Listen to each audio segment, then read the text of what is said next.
ഇന്ന് തയ്യാറാക്കുന്നത് ഒരു സാമ്പാറാണ്. ഇത് തയ്യാറാക്കുന്നതിന് വേണ്ടി കുറച്ച് പച്ചക്കറികൾ ഞാൻ കട്ട് ചെയ്തെടുക്കുന്നുണ്ട്. ഒരുവിധം എല്ലാ പച്ചക്കറികളും തന്നെ നമ്മൾ സാമ്പാറിൽ ഉപയോഗിക്കാറുണ്ട്. ഞാനിവിടെ കുറച്ച് ഉരുളക്കിഴങ്ങ്, പടവലങ്ങ, കത്രിക്ക, ചേന, അമരയ്ക്ക, ക്യാരറ്റ് ഇതെല്ലാം ഒന്ന് കട്ട് ചെയ്തെടുക്കുന്നുണ്ട്. സാമ്പാറിൽ പച്ചക്കറികൾ കുറച്ച് വലിയ കഷ്ണങ്ങളായിട്ട് വേണം കട്ട് ചെയ്തെടുക്കാൻ. ഞാൻ സാമ്പാറിൽ വെണ്ടയ്ക്ക ചേർത്ത് കൊടുക്കുന്നില്ല. വെണ്ടയ്ക്ക ചേർത്ത് കൊടുക്കുന്നുണ്ടെങ്കിൽ അതൊന്ന് എണ്ണയിൽ വഴറ്റിയ ശേഷം മാത്രം ചേർത്ത് കൊടുക്കുക. അതുപോലെ തന്നെ സാമ്പാറിൽ പ്രധാനമായിട്ടും വഴുതനങ്ങ ചേർത്ത് കൊടുക്കാറില്ല, കത്രിക്കയാണ് ചേർത്ത് കൊടുക്കുന്നത്. വഴുതനങ്ങ ചേർത്ത് കൊടുത്താലും കുഴപ്പമൊന്നുമില്ല, എങ്കിലും പൊതുവേ സദ്യ സാമ്പാറിനൊക്കെ കത്രിക്കയാണ് ചേർത്ത് കൊടുക്കാറുള്ളത്. അതുപോലെ തന്നെ എരിവിന് വേണ്ടി ഒരു 4-5 പച്ചമുളക് ചേർത്ത് കൊടുക്കുന്നുണ്ട്. മുളക് പൊടിയുടെ എരിവിനേക്കാൾ പച്ചമുളകിൻ്റെ എരിവ് കൂടുതലായി നിൽക്കുന്നതായിരിക്കും സാമ്പാറിന് എപ്പോഴും ഒരു കൂടുതൽ ടേസ്റ്റ് നൽകുന്നത്.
പച്ചക്കറികളെല്ലാം ഒന്ന് അരിഞ്ഞ് വൃത്തിയാക്കി വെച്ച ശേഷം ഇതിലേക്ക് ആവശ്യത്തിനുള്ള പൊടികൾ കൂടി തയ്യാറാക്കി എടുക്കേണ്ടതുണ്ട്. അതിനുവേണ്ടി ഒരു പാൻ ചൂടാക്കി അതിലേക്ക് ഞാൻ ആദ്യം ഉലുവയാണ് ചേർത്ത് കൊടുക്കുന്നത്. 1.5 സ്പൂൺ ഉലുവ ചേർത്ത് കൊടുക്കുന്നുണ്ട്. ഉലുവ ഒന്ന് നന്നായി ചൂടായ ശേഷം ഇതിലേക്ക് മല്ലി ചേർത്ത് കൊടുക്കുന്നുണ്ട്. 2 സ്പൂൺ മല്ലിയാണ് ചേർത്ത് കൊടുത്തിട്ടുള്ളത്. ഇതിനോടൊപ്പം തന്നെ ഒരു 10 വറ്റൽമുളക് കൂടി ഇതിൽ ചേർത്ത് കൊടുക്കുന്നുണ്ട്. ഇതെല്ലാം ഒന്ന് നന്നായി പൊടിഞ്ഞു കിട്ടുന്ന പരുവം വരെ ഒന്ന് വറുത്തെടുക്കുന്നുണ്ട്. എണ്ണയൊന്നും ഒഴിച്ചു കൊടുക്കുന്നില്ല, അല്ലാതെ തന്നെയാണ് ഇത് വറുത്തെടുക്കുന്നത്. അതിനുശേഷം ഇതൊന്ന് തണുക്കാനായി മാറ്റി വെക്കാം. അതിനുശേഷം ഈ സാമ്പാറിലേക്ക് ചേർക്കാനുള്ള കഷ്ണങ്ങളെല്ലാം ഒരു 2 സ്പൂൺ വെളിച്ചെണ്ണയിൽ ഞാനൊന്ന് വഴറ്റിയെടുക്കുന്നുണ്ട്. ഡയറക്റ്റായിട്ട് വെള്ളത്തിലേക്കിട്ട് വേവിക്കുന്നതിനേക്കാൾ ഇങ്ങനെ എണ്ണയിൽ വഴറ്റി ഒന്നെടുക്കുമ്പോൾ കുറച്ചും കൂടെ അതൊരു രുചികരമായിരിക്കും. ഇതെല്ലാം ഈ എണ്ണയിലൊന്ന് 3-4 മിനിറ്റ് വഴറ്റിയെടുക്കുന്നുണ്ട്. ഇതൊന്ന് കോരി മാറ്റിയ ശേഷം ഇതിലേക്ക് കുറച്ച് എണ്ണ കൂടി ഒഴിച്ചു കൊടുത്തിട്ട് ഞാൻ ഈ കായം ഒന്ന് പൊള്ളിച്ചെടുക്കുന്നുണ്ട്.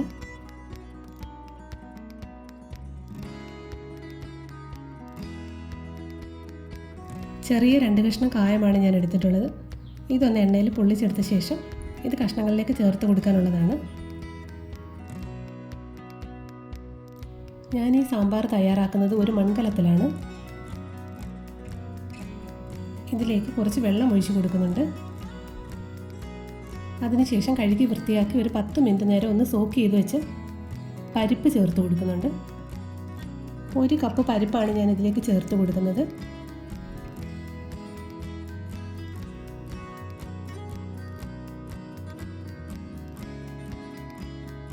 ഇതൊന്ന് ഇളക്കി കൊടുത്ത ശേഷം ഒന്ന് അടച്ചു വെച്ച് വേവിക്കേണ്ടതായിട്ടുണ്ട്.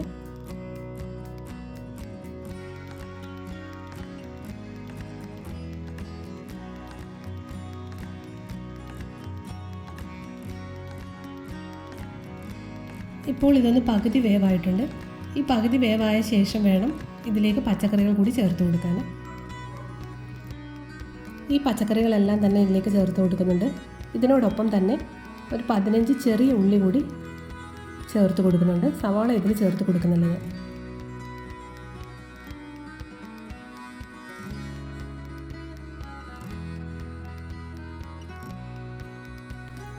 ഇനി ഇതിലേക്ക് കുറച്ചുകൂടി വെള്ളം ചേർത്ത് കൊടുക്കുന്നുണ്ട്. ഇതൊന്ന് നന്നായി ഇളക്കി കൊടുത്ത ശേഷം ഇതിലേക്ക് നേരത്തെ എടുത്ത് വെച്ചിരുന്ന കായം ചേർത്ത് കൊടുക്കുന്നുണ്ട്.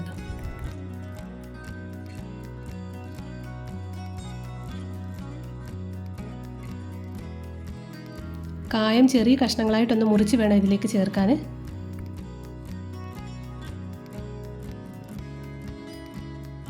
ഇനി ഇതിലേക്ക് ഒരു 1/4 ടീസ്പൂൺ മഞ്ഞൾപ്പൊടി കൂടി ചേർത്ത് കൊടുക്കുന്നുണ്ട്.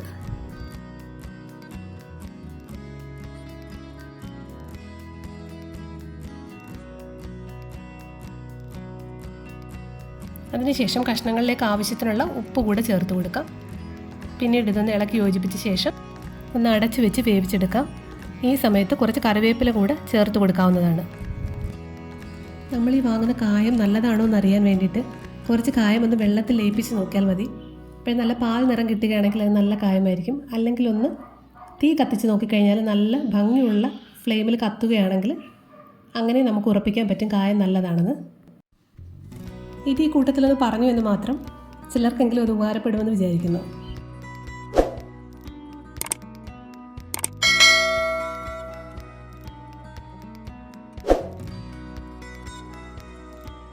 കഷ്ണങ്ങളെല്ലാം ഒന്ന് വേവായ ശേഷം ഇതിലേക്ക് പൊടികളെല്ലാം ചേർത്ത് കൊടുക്കാവുന്നതാണ്. മുളകും മല്ലിയും എല്ലാം അപ്പോൾ തന്നെ വറുത്ത് ചേർക്കുകയാണെങ്കിൽ കുറച്ചുകൂടി ടേസ്റ്റ് ആയിരിക്കും സാമ്പാറിന്. ഞാൻ ആദ്യം വറുത്ത് വെച്ചിരുന്ന മുളകും മല്ലിയും എല്ലാം ചേർത്തൊന്ന് പൊടിച്ചെടുത്തിട്ടുണ്ട്. ഇത് മുഴുവനും ഈ സാമ്പാറിലേക്ക് ആവശ്യമില്ല. എനിക്കിതിലേക്ക് ഒരു 2.5 സ്പൂൺ പൊടി മാത്രമേ ആവശ്യമായി വന്നിട്ടുള്ളൂ. ഈ പൊടികളെല്ലാം ചേർത്ത് ഒന്നുകൂടെ ഒന്ന് ഇളക്കി യോജിപ്പിച്ച ശേഷം കുറച്ച് നേരം കൂടെ ഒന്ന് അടച്ചു വെച്ച് വേവിച്ചെടുക്കാവുന്നതാണ്. എന്തായാലും ഈ സാമ്പാറിൻ്റെ കുറച്ച് ഗുണങ്ങൾ കൂടി ഇതിലേക്ക് ഉൾപ്പെടുത്താമെന്ന് വിചാരിക്കുന്നു. സാമ്പാർ ശരിക്കും ഒരു ഹെൽത്തി ഫുഡാണ്. ഇതിലേക്ക് നമ്മൾ ചേർത്ത് കൊടുക്കുന്ന തുവരപ്പരിപ്പ് പ്രോട്ടീൻ റിച്ച് ആയിട്ടുള്ള ഒരു ഘടകമാണ്. അതുപോലെ തന്നെ ഈ തുവരപ്പരിപ്പിൽ ധാരാളം ഫൈബർ കണ്ടൻറ്റ് കൂടുതലുമാണ്. അതുകൊണ്ട് തന്നെ ഇത് ഭാരം കുറയ്ക്കുന്നവർക്കൊക്കെ വളരെ നല്ലൊരു ഫുഡുമാണ്. 100 ഗ്രാം തുവരപ്പരിപ്പിൽ ഏകദേശം 22 ഗ്രാം പ്രോട്ടീൻ അടങ്ങിയിട്ടുണ്ട്. അതുപോലെ തന്നെ ഫാറ്റ് വളരെ കുറവാണ്. 1.4 ഗ്രാം മാത്രമേ ഇതിൽ ഫാറ്റ് അടങ്ങിയിട്ടുള്ളൂ. കാൽഷ്യം ഇതിൽ ഏകദേശം 57 മില്ലിഗ്രാം കാൽഷ്യം ഉണ്ടായിരിക്കും. അതുപോലെ തന്നെ ഇതിൻ്റെ ഗ്ലൈസെമിക് ഇൻഡെക്സും വളരെ കുറവാണ്. അതായത് ഗ്ലൈസെമിക് ഇൻഡെക്സ് എന്ന് പറഞ്ഞാൽ പഞ്ചസാരയുടെ അളവിനെ, രക്തത്തിൽ പഞ്ചസാരയുടെ അളവിനെ കാണിക്കുന്നതാണ് ഗ്ലൈസെമിക് ഇൻഡെക്സ്. ഇത് വളരെ കുറവുള്ള ഫുഡായതുകൊണ്ട് ഷുഗറൊക്കെ ഉണ്ടെങ്കിലും ധാരാളമായി ഇത് ഫുഡിൽ ഉൾപ്പെടുത്തുന്നതിൽ ഒരു കുഴപ്പവുമില്ല. ഇപ്പോൾ എൻ്റെ സാമ്പാർ ഒന്ന് പാകമായി വന്നിട്ടുണ്ട്. ഇനി ഇതിലേക്ക് നേരത്തെ അരിഞ്ഞ് വെച്ചിരുന്ന ഒരു തക്കാളി കൂടെ ചേർത്ത് കൊടുക്കുന്നുണ്ട്. ഈ തക്കാളി കൂടി ഇതിലേക്കൊന്ന് വെന്ത് ചേർന്നോട്ടെ. ഞാനിതിലേക്ക് പുളി ചേർത്ത് കൊടുക്കുന്നില്ല. ദോശയുടെ കൂടെ കഴിക്കാനായതുകൊണ്ട് ഞാനിതിലേക്ക് പുളി ചേർക്കുന്നില്ല. ചോറിനാണെങ്കിൽ പുളി ചേർക്കണം എന്നുണ്ടെങ്കിൽ ഇതിലേക്ക് കുറച്ച് പുളി കൂടി ഈ സമയത്ത് ചേർത്ത് കൊടുക്കാം. അതുപോലെ തന്നെ നമ്മൾ 5-6 ഇനം പച്ചക്കറികളാണെങ്കിൽ ഏറ്റവും കുറഞ്ഞ് ചേർത്തിട്ടാണ് സാമ്പാർ തയ്യാറാക്കുന്നത്. അതുകൊണ്ട് തന്നെ ആവശ്യത്തിനുള്ള ഫൈബറും പ്രോട്ടീനും വൈറ്റമിൻസും ഒക്കെ നമുക്ക് ഈ സാമ്പാറിൽ നിന്ന് കിട്ടും. ഞാൻ ഇതിനോടൊപ്പം മല്ലിയില കൂടി ചേർത്താണ് സാമ്പാർ തയ്യാറാക്കുന്നത്. ഈ മല്ലിയിലകളിൽ ധാരാളമായി വൈറ്റമിൻ സി അടങ്ങിയിട്ടുണ്ട്. അതുപോലെ തന്നെ ചീത്ത കൊളസ്ട്രോൾ ആയിട്ടുള്ള LDLൻ്റെ അളവിനെ കുറച്ചിട്ട് നല്ല കൊളസ്ട്രോൾ ആയിട്ടുള്ള HDLൻ്റെ അളവിനെ കൂട്ടുകയും ചെയ്യും. അതുകൊണ്ട് തന്നെ മല്ലിയിലയും ധാരാളമായി നമ്മുടെ ആഹാരത്തിൽ ഉൾപ്പെടുത്തുന്നത് വളരെ നല്ലതായിരിക്കും. ഇപ്പോൾ ചേർത്ത് കൊടുത്ത തക്കാളി കൂടി നന്നായിട്ടൊന്ന് വെന്ത് ചേർന്നിട്ടുണ്ട്. ഇനി ഇതിലേക്ക് ഞാൻ മല്ലിയില കൂടി ചേർത്ത് കൊടുക്കുകയാണ്. മല്ലിയില ഒന്ന് കൈകൊണ്ട് തന്നെ മുറിച്ചാണ് ഇതിലേക്ക് ചേർത്ത് കൊടുക്കുന്നത്. ഈ മല്ലിയിലയുടെ മണമൊക്കെ ഒന്ന് പിടിച്ച് കിട്ടുന്നതിന് വേണ്ടിയിട്ട് ഞാനിതൊരു 2 മിനിറ്റ് നേരത്തേക്ക് ഒന്ന് അടച്ചു വെച്ച് കൊടുക്കുന്നുണ്ട്.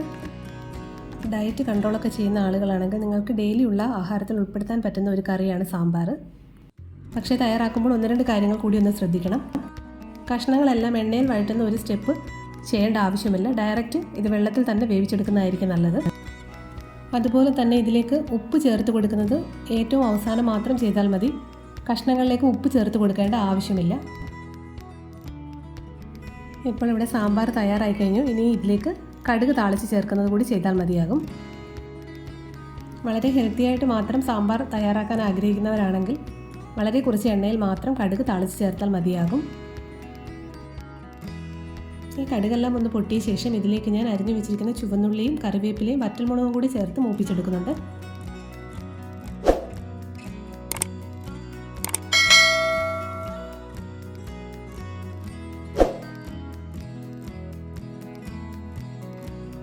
കടുക് താളിച്ചത് കൂടി ഈ സാമ്പാറിലേക്ക് ചേർത്ത് കൊടുക്കുകയാണ്.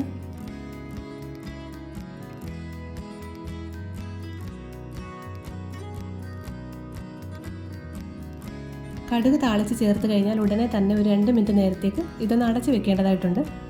അതിനുശേഷം ഒരു 2 മിനിറ്റ് കഴിഞ്ഞിട്ട് ഒന്ന് ഇളക്കി കൊടുത്താൽ മതിയാകും. ഈ കടുക് വറുത്ത മണമൊക്കെ ഒന്ന് ഈ സാമ്പാറിൽ പിടിച്ച് കിട്ടുന്നതിന് വേണ്ടിയിട്ടാണ് അങ്ങനെ ചെയ്യുന്നത്.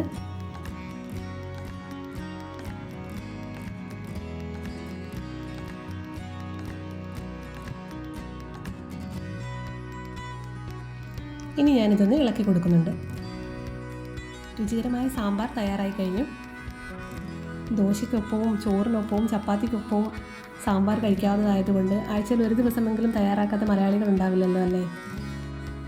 ഞാൻ ഈ തയ്യാറാക്കിയ സാമ്പാർ മറ്റൊരു പാത്രത്തിലേക്കൊന്ന് പകർന്ന് വയ്ക്കുന്നുണ്ട്. അപ്പോൾ എല്ലാവർക്കും ഈ റെസിപ്പിയും അതോടൊപ്പം പറഞ്ഞ ഹെൽത്ത് ടിപ്സുകളും ഇഷ്ടപ്പെട്ടു എന്ന് വിചാരിക്കുന്നു. നിങ്ങൾക്ക് ഈ റെസിപ്പി ഇഷ്ടപ്പെട്ടെങ്കിൽ എൻ്റെ ചാനൽ സബ്സ്ക്രൈബ് ചെയ്യാനും ഷെയർ ചെയ്യാനും ലൈക്ക് ചെയ്യാനും മറക്കരുത്. മറ്റൊരു റെസിപ്പിയുമായി വീണ്ടും കാണാം. Thank you.